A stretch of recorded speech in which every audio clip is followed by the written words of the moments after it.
आनंद बाबू विशाल गगन official channel से बहुत ही अच्छा गाना कलाकार के सुने खाती और पूरा भोजपुरिया समाज के सुने खाती गौले रहनी हम भाव बा अच्छा लगी तो आप सब शेयर जरूर करो।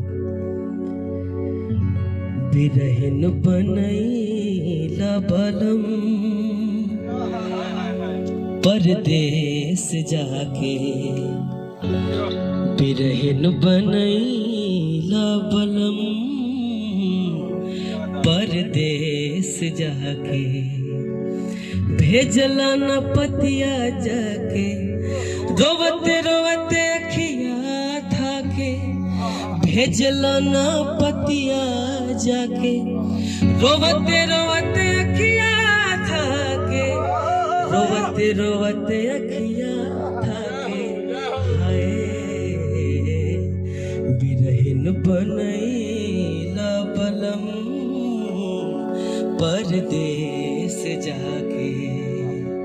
अंतरा का भाव हो गइल बाटे हमार पगली के भेष हो कि पैसा छोड़ले बाटे आज अपन देश हो।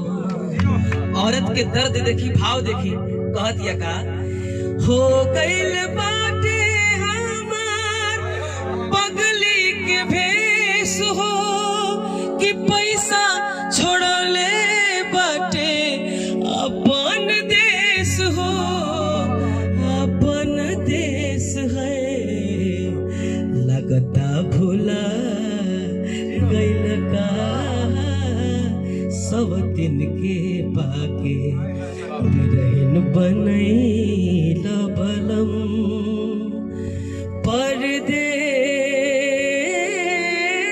परदेस हर जाके है। कुछ गलती हुई तो माफ करो सबे।